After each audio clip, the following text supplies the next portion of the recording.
මම මට කතා කරන්න යම් කිසි පොඩි මෙතුමාට වඩා පොඩි අයිතියක් තියෙනවා.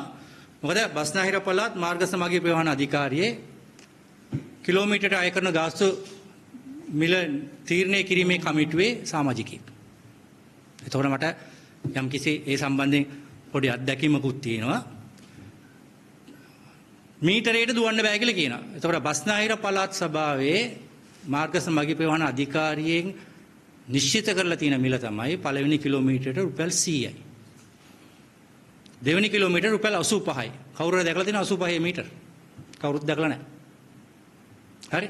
එතකොට බස්නාහිර පළාත් මාර්ග සමාගයේ ප්‍රවාහන අධිකාරිය කියලා කියන බස්නාහිර පළාත තුළ ධාවනය කරන සියලු ත්‍රිරෝද රථ සඳහා ඒ මිල අනිවාර්යයි. එතකොට එහෙම රජයේ ආයතනයක් විසින් ප්‍රසිද්ධියට පත් කරන ලද ඒක ප්‍රසිද්ධියට පත් කළේ ගිය අවුරුද්දේ ඔක්තෝබර් මාසයේ ප්‍රසිද්ධියට පත් කළේ 2024.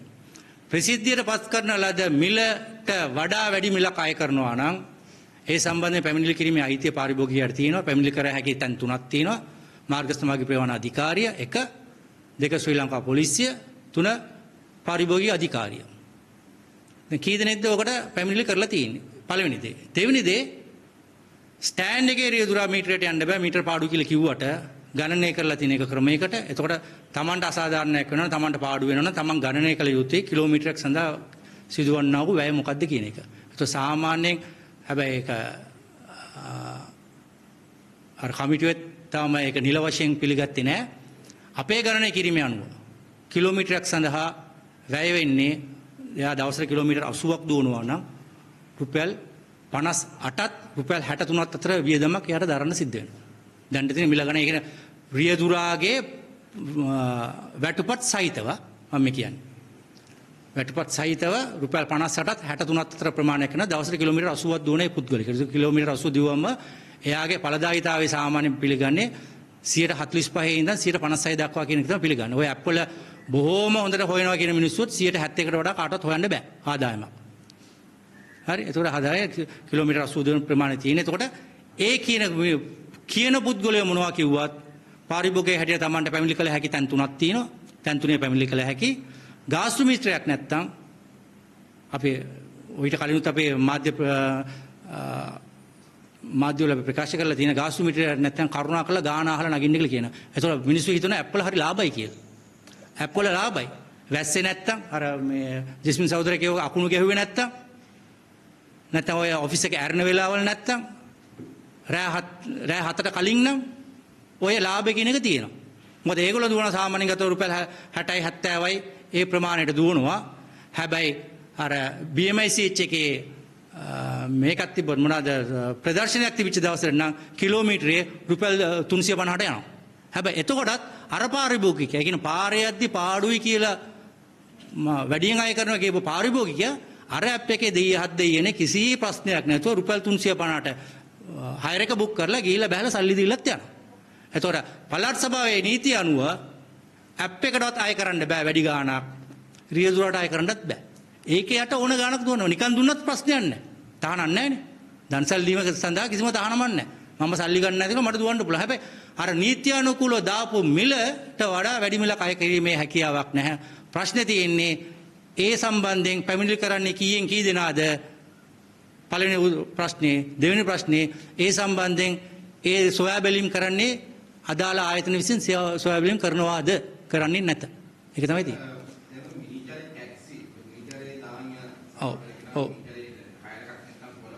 කොළ පාට එනවා රතු පාට දෙක වෙනස් වෙන එක. ඒක පහසු වෙන්නේ. ඔව්.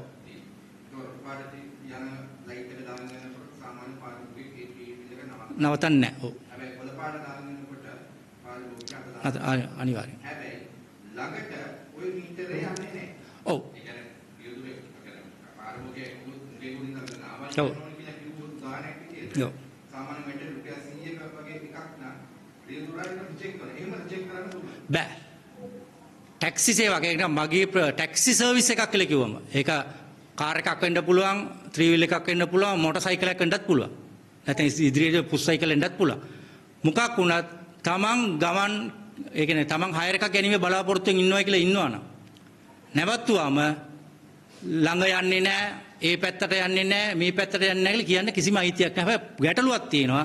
ඔය දුවන ත්‍රිරෝදත රියදුරන් හෝ කුලිරත කීයක්ද අදාළ පළාත් පාලන ආයතන හෝ පළාත් මගී ප්‍රවාහන අධිකාරිය ලියාපදිංචි කරලා තියෙනවා. ඔබතුමාට පැමිණිල්ලක් කිරීමේ හැකියාව නැහැ. කරාට වැඩක් නැහැ. මොකද එයා අපේ මිනිස්සු නෙමෙයි. අර අදාළ ආයතන කියනවා අපි ගත්තොත් බස්නාහිර පළාත් මගී ප්‍රවාහන අධිකාරියට පැමිණිලි කරාම පළවෙනි දේ කරන්න ඕනේ නීති අනුකූල තියෙන මොකද අරයට දඩයක් ගහන්න පුළුවන්. ඒ කියන්නේ ලියාපදිංචි නොවුණු රථයක් ලියාපදිංචි නොවු රියදුරෙක්. ඒතකොට අවමේ දඩේ රුපියල් 1500 ගානේ දෙකක් ගහන්න පුළුවන්. ඒක තමයි නීතිය තියෙන්නේ. ඒතකොට රියදුරෙක් හැටියට මම පෞද්ගලිකව ගත්තොත් මම හයර් දුවනවා මම කොළ දාගෙන ගියොත් එම කොහෙද කින්ද මන්ද කියලා මගේ පෙට්‍රල් හින්දෙනකල් මට දුවන්න පුළුවන්. දිවිය යුතුයමයි. ඒක තමයි මගේ රැකියාවට අදාළ රීතිය. ඒතකොට මේ රීතිය කඩ කරනවා නම් මට පැමිණිලි කරන්න තැනක් තියෙනවා. කොහෙද තියෙන්නේ ලංකාවේ? එහෙම තැනක් නැහැ. ප්‍රශ්නේ පළවෙනි ගැටලුව ඒකයි. ඒතකොට එහෙම පැමිණිලි කිරීමේ සඳහා ආයතනයක් තිබිය යුතුයි. ඒතකොට පැමිණිලි කරන්නේ කවුරුන් සම්බන්ධයෙන්? ඒතකොට පැමිණිලි කළ හැක්කේ අදාළ ආයතන යටතේ යටතට පැමිණෙන යටත් වෙන පුද්ගලයන් සඳහා පමණයි. එතකොට ඒක අපි නියාමනය කියලා කතා කරන්න බෑ ඔක කියන්නේ. එතකොට නියාමනය වුණා නම් මෙයාගේ තියෙන ලයිසන් එකේ නම්බර් එකක් තියෙනවා මට පුළුවන් මෙන්න මේ වාහන අංකයේ තියෙන එකන හයර් එකක් ප්‍රතික්ෂේප කළා. මගේ පැමිණිල්ල. එතකොට පැමිණිල්ල සම්බන්ධ විභාගයක් පවත්වලා එයා වැරදි කරුණා එයාට දඩයක් ගන්නවා. ඔය බස් වලට කරන්නේ. අපි කියන්නේ මේ ක්‍රමයේ ගේන්න. ඉතින් හත් දෙනා අවුරුදු 23ක් තිස්සේ අපි මුන්ට කියනවා මුන් කරන්නේ නැහැ.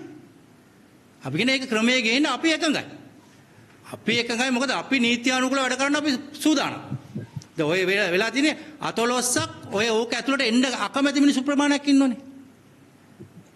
හරි. එතකොට නීතියක් ගෙනාව නීතියට යටත් වෙන්න කැමති නැහැ. ඉතින් එහෙමනම් ඒ නීතියට යටත් වෙන්නේ නැති පුද්ගලයා ඉවත් කළ යුතුයි.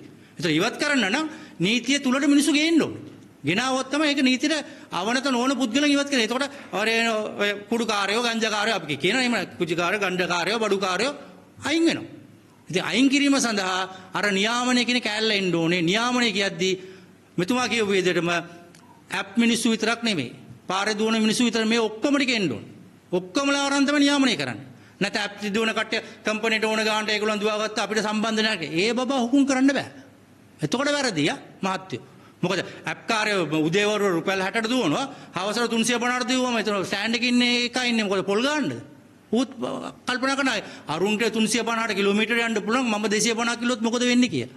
ප්‍රශ්නේ ඒකයි. අවසන් ප්‍රශ්නේ මම